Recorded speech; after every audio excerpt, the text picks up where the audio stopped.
Hello, welcome to um, Water Sign Philippines. So, reading ito for Water Sign, Cancer, Scorpio, Pisces. Take only what resonates. If you want to book a personal reading, meron tayo niyan. Actually, discounted ngayon no, until the end of August.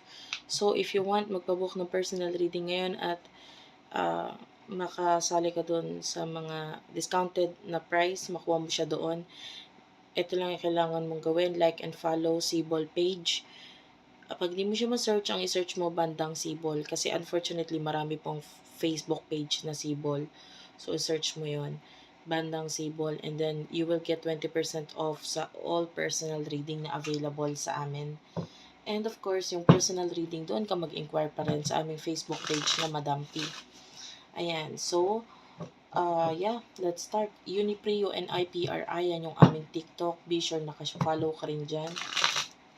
May mga sinishare ako dyan na hindi ko na i-share sa um, aming Facebook or sa aming YouTube. So, let's start. This is for the sign of water sign. Pagpasensya mo na guys, medyo luma tong gamit kong card kaya medyo iniingatan ko yung pagsha-shuffle.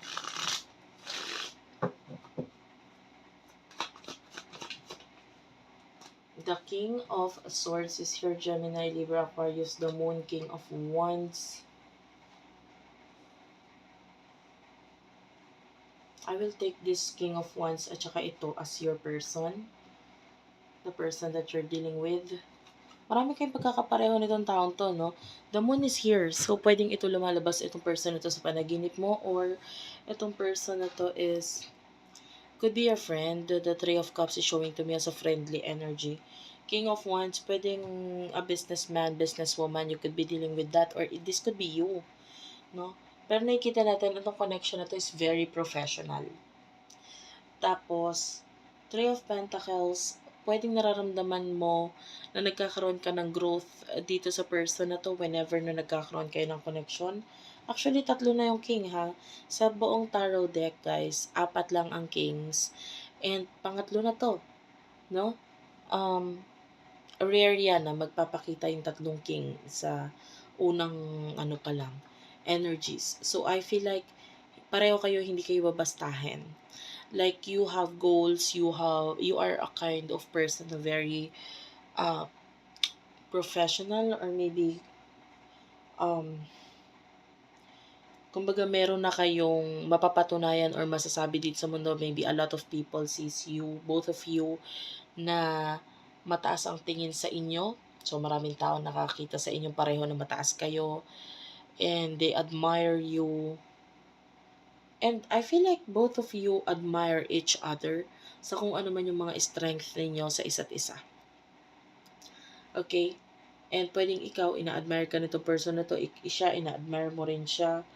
So, napakaganda nung connection kasi nandun yung mutual respect sa isa't isa. So, ano yung emotions ninyo ng person na ito? For the sign of water sign,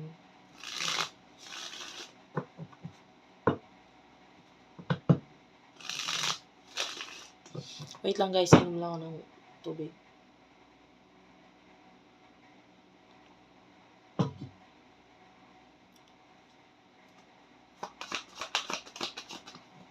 You do have here the Wheel of Fortune, Nine of Pentacles, the Eight of Pentacles, Taurus, Virgo, Capricorn energy, Justice card, and you do have here the King of Cups, the Knight of Cups, Cancer, Scorpio, Pisces. Emotion ninyo sa isa't isa. Bottom of the deck is the Strength card.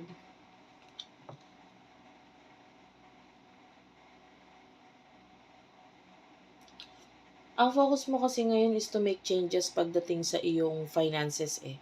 Gusto mong mag-grow. Yung iba sa inyo nag-focus ka sa career mo. Ayan, hindi kailangan magtrabaho mabuti, ganito, ganyan. And I feel like sa ngayon you're very happy sa kung ano man yung mga pinagagawa mo, I feel like you're more like a giver talaga na person eh. Magaling ka magbigay. Minsan kahit wala nang matira sa'yo, basta nagbibigay ka lang. And the universe is giving you back all that. Kumbaga parang may karma eh. Good karma na bumabalik sa'yo once na nagbibigay ka. Kasi sometimes hindi mo alam yung pinagbibigyan mong tao. Sila pala ay may balik na magandang karma pagdating sa'yo. The Justice card is here. Yung person na kakonect mo is King of Cups and Knight of Cups. That is both energy ng in love na person eh. So this person is in love with you. And with the Justice card,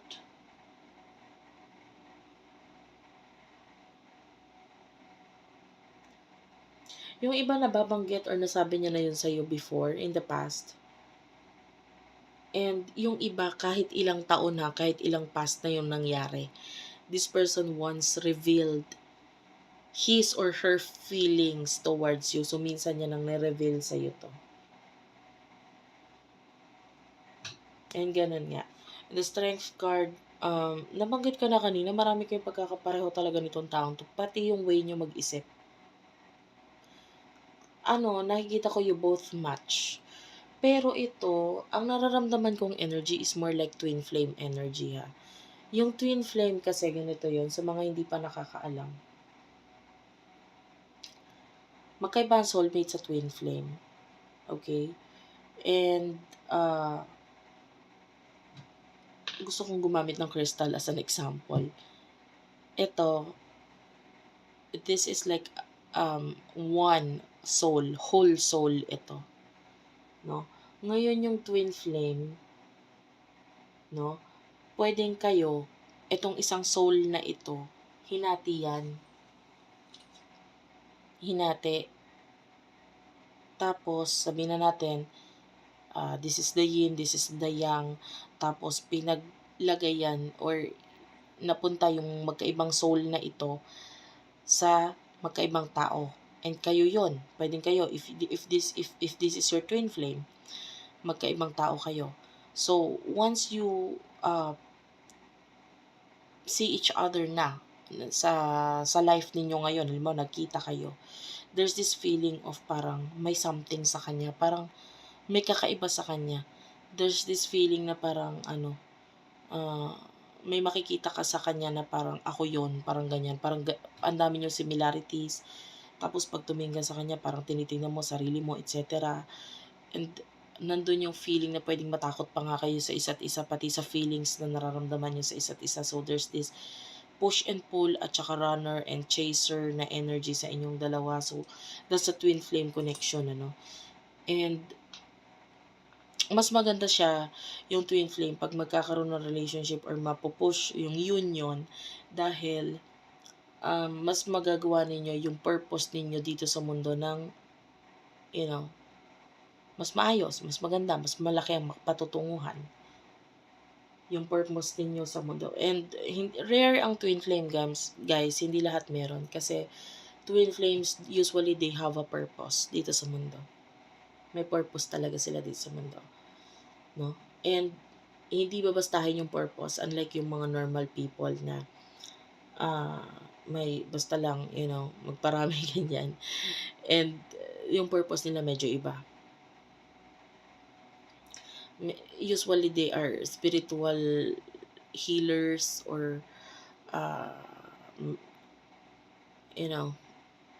gurus, ganito, mga tarot readers, astrologers, or whatever, no? They are giving guides sa ibang tao, no? And yung iba religious matter or may kinalaman sa religion, yung purpose, yung purpose is more on spiritual.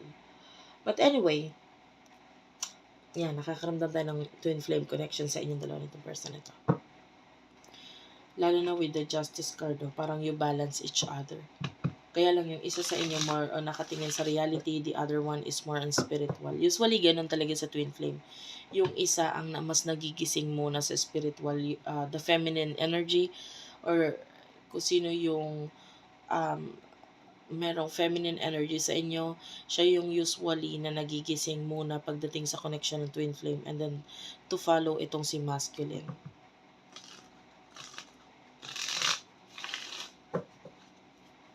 So what will happen in the near future? You do have here the Ten of Cups, the Emperor. Gusto ko tong energy actually. Ten of Wands, the Seven of Pentacles, the Knight of Wands. Bottom of the deck is the Chariot. I can see pagta-travel. The Ace of Wands is, Ace of Swords is showing to me as whole. Number 1, yan kumbaga sa yung pinakita kong crystal kanina parang there's union na magaganap sa inyong dalawa. From separate person, you will become one. So, yan, magiging whole ulit kayo na tong person na to, especially the Ten of Wands. That is, completion. So, may completion itong journey na inyo. The Ten of Wands, Ten of Cups is here. Tapos, meron tayong angel number 77.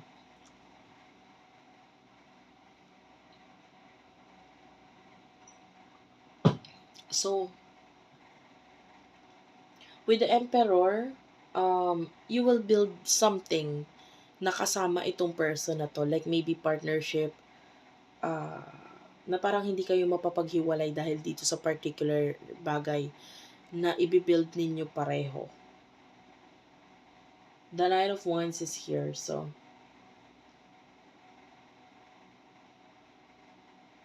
there's happiness. Alam nyo, yung iba sa inyo, may separation na nangyayari, pero while you are in separation, pareho kayong nagkakaroon ng growth sa bawat isa sa inyo. Nagkakaroon siya ng growth, nagkakaroon ka ng growth. And once na magkaroon ng completion sa inyo, maganda ito kasi hindi na kayo, kumbaga yung mga bagay na dapat nyo pang matutunan together, natutunan nyo na yon sa sarili nyo. And mas maganda yon kasi mas mag-work out yung relationship, yung connection this time. Kasi nga, natutunan na ninyo yung mga bagay na lessons na dapat ninyo matutunan sa buhay ninyo. I can see a lot of action in the near future. Okay, pangatlong 10 na ito na nagpakita. 10 of Pentacles. So, there's really a completion. Reconciliation ang nakikita natin dito. Decision na lang ng isang tao or maybe two of you ang hinihintay para maisakatuparan itong union na ito. May mga bagay na kailangan i-end, tapusin. But, yeah, I can see reconciliation sa huli dito sa connection na ito. Very beautiful actually, but very beautiful connection. Thank you for watching. I love you all guys, and bye-bye.